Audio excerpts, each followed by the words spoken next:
warahmatullahi wabarakatuh.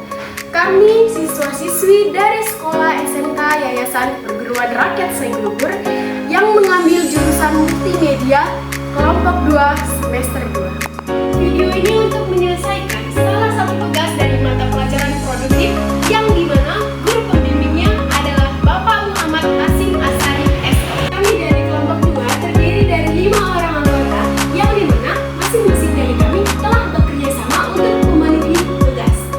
Dengan judul materi proses bisnis berbagai industri di bidang desain komunikasi visual. Sebelum kami menjelaskan materi selanjutnya, izinkan kami memperkenalkan diri terlebih dahulu. Yang pertama, ada saya sendiri, yaitu atas nama Adelia Safira selaku moderator. Lalu ada Nadia Novida selaku ketua, Silva Kanaya selaku notulen, Serin Aulia selaku anggota, dan yang terakhir ada Nikita Amelia selaku anggota. Baiklah, kami dari kelompok 2 akan mempresentasikan materi dengan berjudul proses bisnis berbagai industri di bidang desain komunikasi visual. Baik, saya akan mempresentasikan di bab 1 yang berjudul tentang proses bisnis berbagai industri di bidang desain komunikasi visual. Jadi proses bisnis berbagai industri di bidang desain komunikasi visual merujuk pada serangkaian langkah dan aktivitas yang dilakukan oleh perusahaan ataupun individu dalam menciptakan dan mengkomunikasikan pesan visual kepada audiens ataupun target. Nah, jadi di sini kita masuk ke poinnya saja. Yang pertama adalah latar belakang. Desain komunikasi visual merupakan salah satu bidang yang sangat penting dalam dunia bisnis. Ia terdapat 4 macam poin. Yang pertama ada riset dan analisis. Nah, dia menganalisis suatu kebutuhan dan tujuan bisnis. Yang kedua ini terdapat konsep dan desain. Ia menciptakan suatu konsep dan desain yang sesuai dengan kebutuhan audiens ataupun target. Yang ketiga ini terdapat pengembangan. Ia mengembangkan suatu desain menjadi produk yang akan siap digunakan seperti poster, brosur, dan situs web lainnya. Yang keempat ini terdapat implementasi. Implementasi ini dia menerapkan suatu produk yang akan siap digunakan. Nah, jadi contoh perusahaan fashion ingin menjual produk baru melalui kampanye pemasaran. Kampanye pemasaran ini seperti melalui media sosial, yaitu Facebook, Instagram, YouTube, dan lainnya. Pasti kalian sudah tahu kan? Nah, jadi jika perusahaan fashion ingin menjual produk barunya melalui kampanye, maka perusahaan fashion membutuhkan keempat poin tersebut, yaitu riset dan analisis, konsep dan desain, pengembangan, dan implementasi. Jika perusahaan fashion sudah mendapatkan keempat poin tersebut, maka perusahaan fashion akan mencapai tujuan bisnisnya. Dengan demikian, perusahaan dapat menjual produknya. Akan menjelaskan bab 2 yaitu tentang komunikasi visual. Komunikasi visual ialah proses penyampaian informasi, ide, atau pesan melalui elemen-elemen itu seperti foto, grafis, warna, bentuk. Nah, elemen-elemen di komunikasi visual tadi kan ada warna. Warna itu untuk mempengaruhi emosi audiens, sedangkan bentuk untuk menciptakan komposisi dan struktur visual, dan komposisi dan ukuran menciptakan hierarki pesan visual. Prinsip-prinsip dasar komunikasi visual itu ada keseimbangan. Keseimbangan menjaga desain tetap seimbang dan harmonis. Kontras untuk menciptakan kesan yang menarik, harmoni untuk menjaga desain tetap selaras, sedangkan emosi untuk menciptakan emosi tertentu pada audiens, dan kesederhanaan supaya desain tetap sederhana dan mudah dipahami. Tujuan desain komunikasi visual itu menyampaikan pesan melalui elemen visual, foto, gambar, grafik, dan bisa juga melalui majalah, pesan, tulisan, ataupun poster. Nah, baik, ini saja yang bisa saya sampaikan. Selebihnya saya minta maaf kalau ada kekurangan. Terima kasih.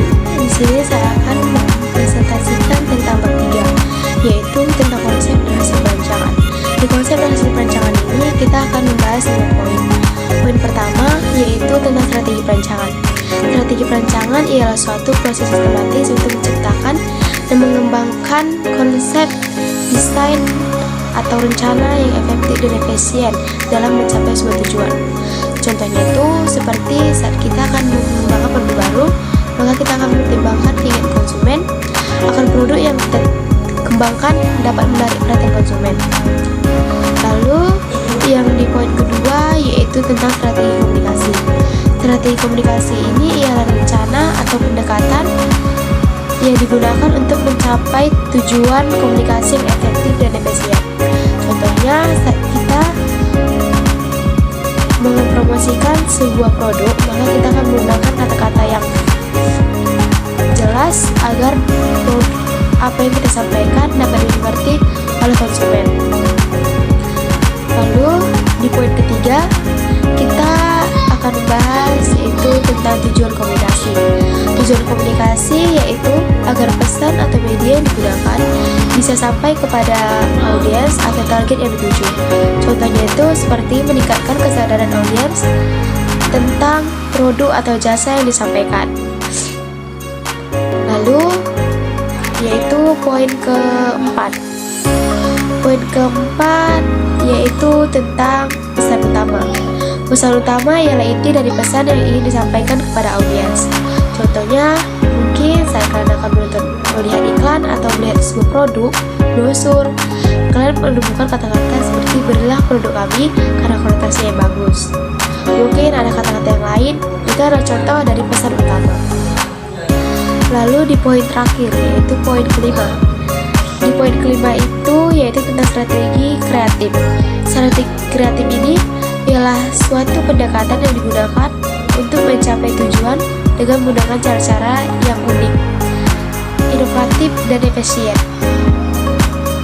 Contohnya itu seperti menggunakan media sosial untuk membuat konten yang menarik dan interaktif. Di sini saya akan mempresentasikan tentang bab 4 yaitu hasil dan pembahasan. Hasil dan pembahasan yaitu bagian penting dalam laporan penelitian, skripsi atau karya ilmiah lainnya yang menyajikan temuan penelitian dan menganalisisnya secara dalam. Yang pertama ialah hasil. Bagian ini berisi data atau temuan yang diperoleh dari penelitian baik dalam bentuk angka, tabel, grafik, atau deskripsi. Lalu yang kedua ialah pembahasan. Bagian ini menjelaskan makna dari hasil yang diperoleh dengan teori penelitian sebelumnya serta implikasi yang relevan. Nah, langsung saja kita masuk poin yang pertama yaitu potensi pelaku usaha industri kreatif di bidang desain grafis di Kota Bandung sangat besar. Mengingat Kota Bandung ini dikenal sebagai salah satu pusat industri kreatif di Indonesia. Nah, contohnya ialah adanya berbagai event dan festival seni seperti Bandung Design, B-Night, Plak, dan Creative Hub yang memfasilitasi pelaku usaha desain grafis. Nah, poin yang kedua ialah dukungan pendidikan dan sumber daya manusia. Contohnya keberadaan co-working space dan inkubator bisnis untuk membantu pengembangan usaha. Nah, poin yang ketiga ialah permintaan pasar yang tinggi. Contohnya industri fashion, kuliner, dan pariwisata di Bandung juga membutuhkan jasa desain grafis untuk identitas visual dan promosi. Nah, lanjut saja kita yang kedua tentang budaya kreatif yaitu konsep yang mengembangkan pola pikir, nilai, dan praktik dalam suatu masyarakat yang mendorong inovasi, ekspresif, dan pemecahan masalah secara orisinal. Nah, contohnya ialah negara yang dikenal memiliki budaya kreatif tinggi adalah Jepang dengan inovasi teknologinya, Korea Selatan dengan industri hiburannya, serta Italia dengan desain modelnya. Di tingkat individu, budaya kreatif dapat diwujudkan dalam kebiasaan berpartisipasi, eksplorasi ide baru, serta sikap terbuka terhadap perubahan dan keberagamannya. Nah, itu saja yang bisa saya sampaikan dari bab 4. Wassalamualaikum warahmatullahi wabarakatuh.